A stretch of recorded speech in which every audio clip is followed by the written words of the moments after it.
welcome back. And as was mentioned earlier in the show, we are going to be talking to representatives of the Girl Guides Association about a special fundraiser they're planning for the Mercy Victim Burn Fund. This, of course, is an organization we've highlighted before, but they are in need of financial assistance, and the Girl Guides have stepped up to the plate. We have with us at this time Lisa Sutherland, who is the commissioner of the Girl Guides, and Tyesha Estrada, who is a guider in training. So good morning and welcome, and thank you for being here. Good morning. Now, ladies, before we move into your fundraising, let's just talk a little bit about how the Girl Guides movement has been going. It's been around for so long. I remember people who were Girl Guides at my age. How are you doing in terms of recruitment and keeping everything going? Well, for the past couple of years, the Girl Guides, our numbers has been dwindling. Mm-hmm. But we are working because we need more females to volunteer to be leaders. Mm-hmm. The girls are there, but the leaders, the volunteerism aspect, mm-hmm. people are not willing to volunteer as how they used to. Mm-hmm. But nevertheless, we continue with the people who are there, mm-hmm. who work and make a difference with the girls in relationship with their lives, to change their lives, to make it something worthwhile. So we are in the process of awareness. We're doing an awareness campaign, and we're also recruiting female leaders. So you have little girls who want to be Girl Yes. Guides, but you need people who are going to supervise, Right, train. who are willing to train them, to get training themselves, and to assist us with the leadership posts. What is the requirement of leaders? The requirement for leaders, all you need to do is to be able to give us 1 hour a week to deal with the girls. So you register, you give us 1 hour a week, and then we need 1 weekend to train you. Okay. That is all that is required. And Tyesha, you're in that training? Yes, I'm currently in that training. So what prompted you to get involved? Well, I was a Brownie. Mm-hmm. I didn't went, into Girl Guides. I wanted to go into Scout, Mm-hmm. but it didn't work out. So I decided to go into training for the guider. Mm-hmm. Well, because I've been around Miss Lisa growing up. Uh-huh. I've been around her all my years, so. Mm-hmm.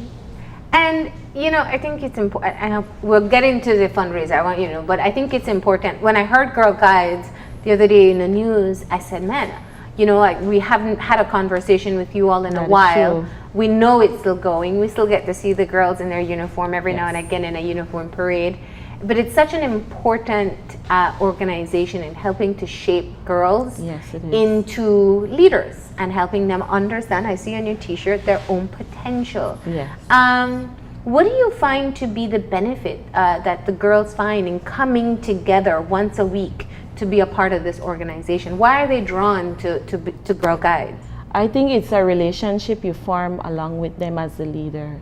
And children, they look for outlet, for people who they can go to and talk to.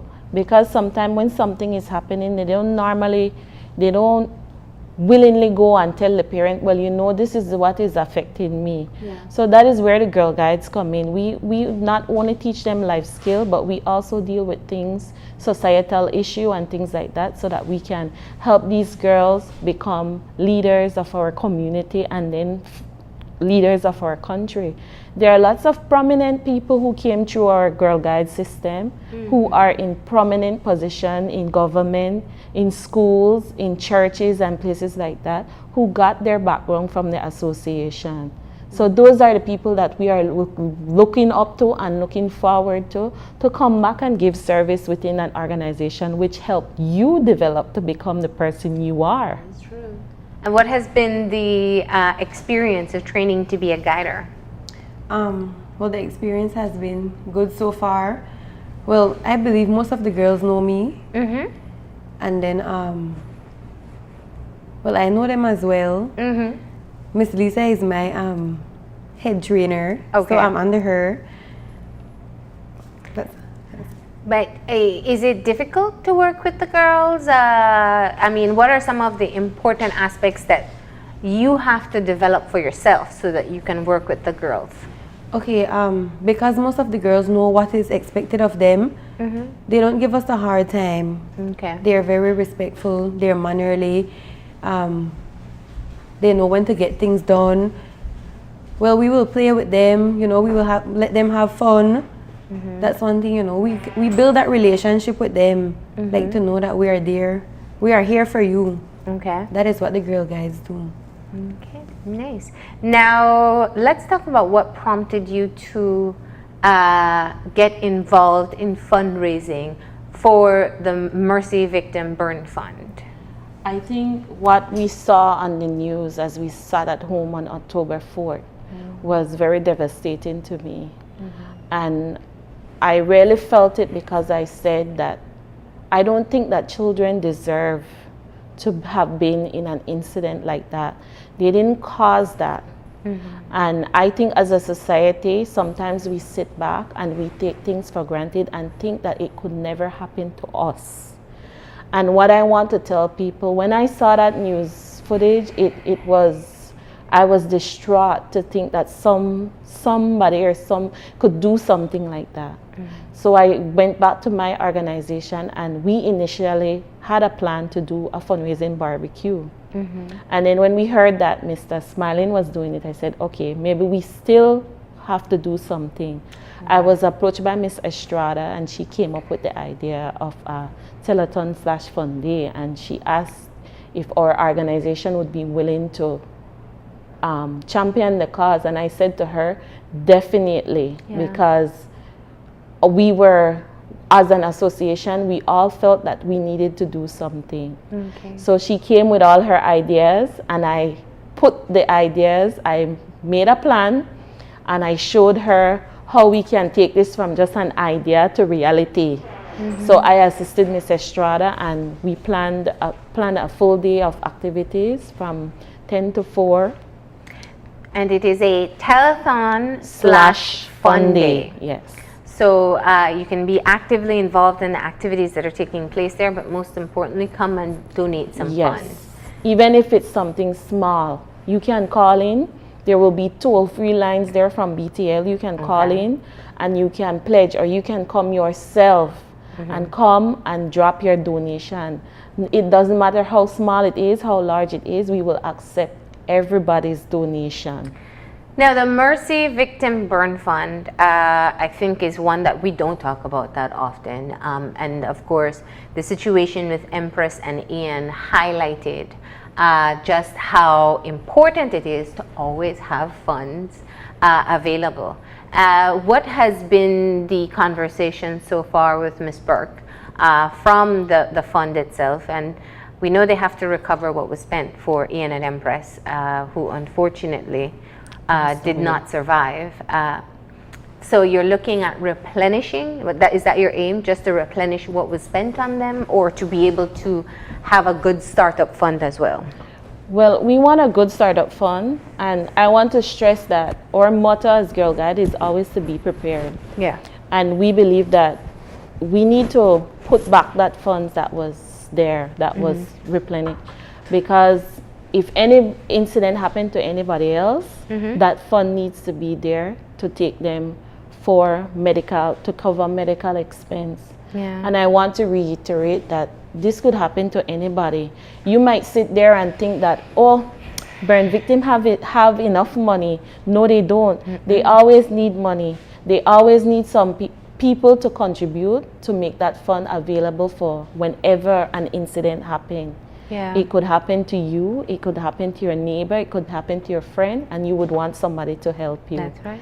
So it's not only a one-day thing as well. Miss Estrada can expand on what we... So let's talk about your plans for raising funds. Okay, well, this year, because you know it is, well, we have planned just the telethon and the fun day, but we won't. This is not the last of us. We will continue to do a fun day in memory of all 3 of them, or I should say 4 of them that in this kind of incident. We will do a fun day every year.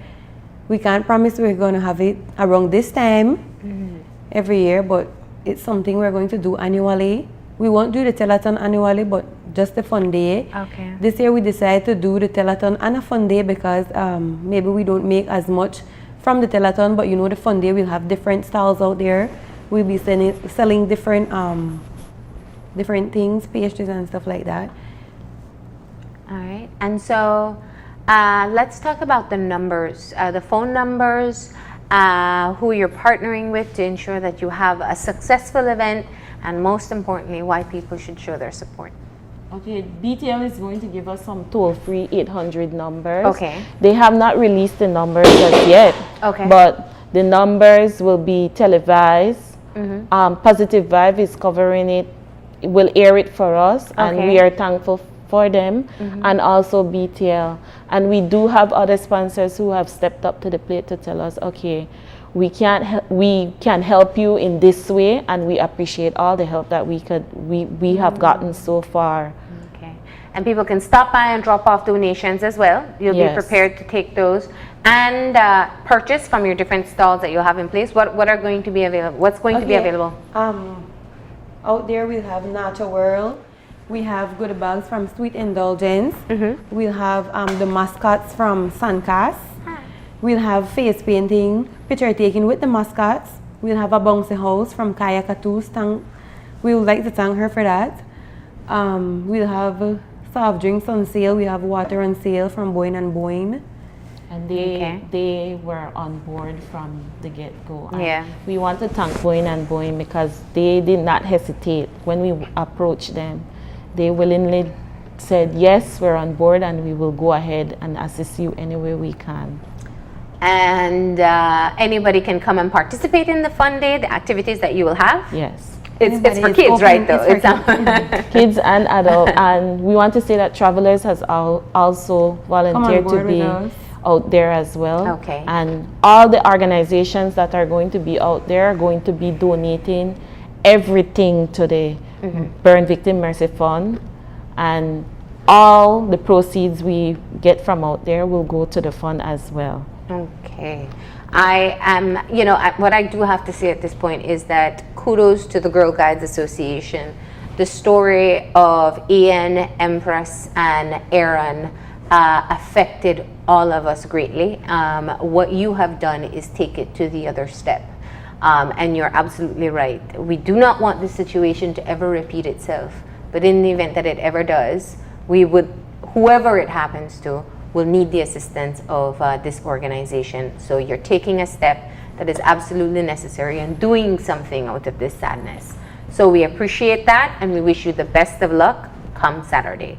It's going to be at the Bliss parking lot on Regent Street, starting at 10, you said? Yes, 10 to 4. 10 to 4. You can participate in games. You can purchase from the stalls.